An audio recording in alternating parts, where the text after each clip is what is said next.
not something that's black and white. I wish, I really hope that people see that and don't take away where they hate one character because they can't relate. I hope that the play is an opportunity for people to see an outside perspective and maybe even change their opinions and change their minds on how they felt about something.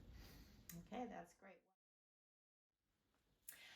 We're here to talk about a play that's coming up at the University Players at University of Windsor, The Glass Menagerie. I think what people are really going to love is the universal nature of the play, how it kind of can affect a lot of different people in a lot of different ways. So you have it's only 4 characters in the play, so it's a pretty small cast there. And you have a mother, a son, his sister, and then a gentleman caller who appears. So you have 2 male, 2 female characters, and they all kind of bring something different into the play. The mother is just that. That's her entire personality. She's a huge mother to her 2 children, her little birds in the nest, as they're kind of referred to there.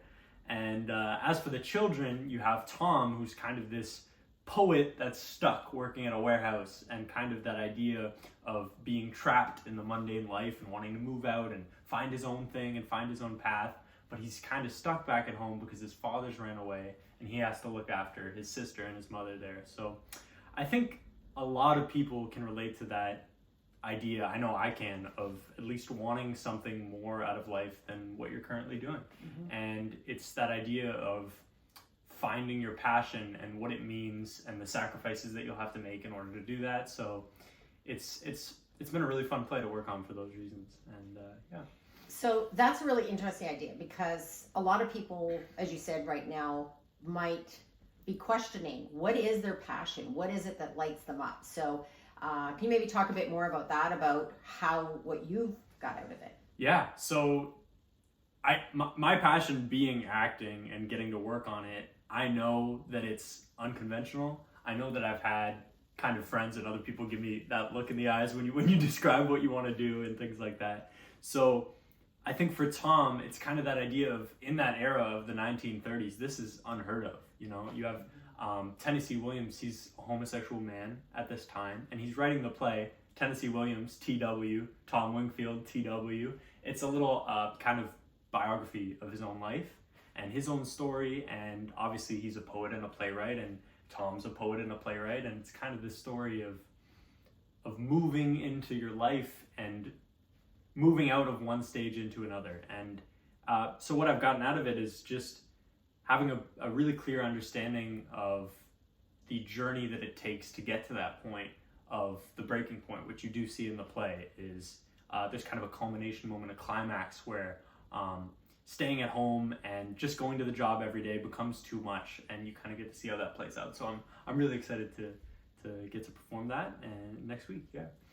So what's really interesting too is that this play really catapulted Tennessee Williams to great success. But up to this point, he hadn't had success, and it was sort of a turning point.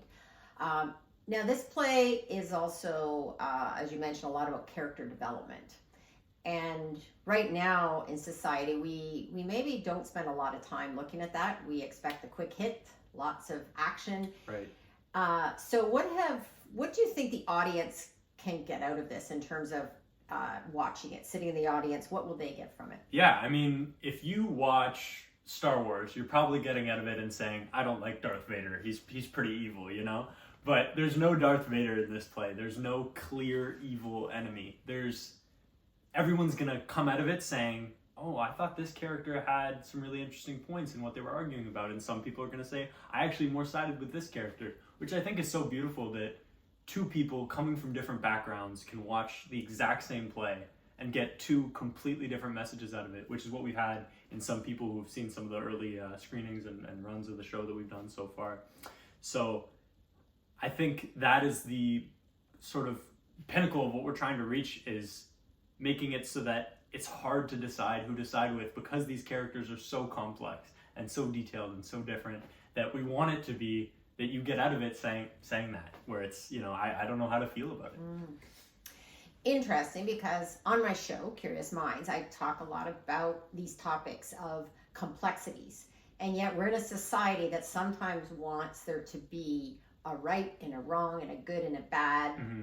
So is this a play about curiosity? Yes, I'd say it's a play about curiosity, because each of the characters wants something new. For Tom, obviously, he's a poet working at a factory. For the mom, she wants her success for her children, and they kind of don't see that eye to eye on that level.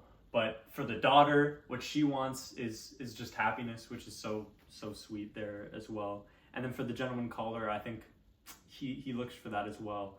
And what happens, a little bit of the plot of the play, without giving too much away here, is that the mother and the son sort of set up Laura with this man, and Laura is a very shy girl, and finally they get on this date together, and it's just a beautiful moment. And I think that some of the discussions that they have with each other are just about curiosity, about finding out what's happened, because this is the first time they've reconnected since high school. So it's been 6 years apart that these two characters who have come apart from each other for so long, they finally get a chance to come back, sit in a room, reminisce about the days, and talk about their lives. And at the end of the play, you're left not knowing how to feel about everything, which was such a shock in reading it for the first time. And I don't know, I'm just really excited for everyone to see it. Well, what's also interesting too is that sometimes there aren't answers to everything. And I think we are in a society as well that wants clear answers, and maybe that's a big part of this play, is that it's just about questioning and walking away, maybe giving some thought. Yeah, I mean, if you walk away with clear answers, you will probably be one of the first people to do that with this play, because it's not something that's black and white. I really hope that people see that and don't take away where they hate one character because they can't relate. I hope that the play is an opportunity for people to see an outside perspective, and maybe even change their opinions and change their minds on how they felt about something. Okay, that's great. Well, anyone who follows my show and follows me knows that I'm also a fan of Ted Lasso, who talks about be curious, not judgmental. It sounds like there might be a little bit of Ted Lassoism in this. Yeah, absolutely. Yeah, there's not quite as much football, English football, but there's definitely some Ted Lassoisms in there. Yeah. Okay. Well, thank you, Aidan, and make sure to look in the information on social media and on various posts to find out when you can catch this play, because it's University of Windsor students, but it sounds like it's going to be definitely a play for those with curious minds.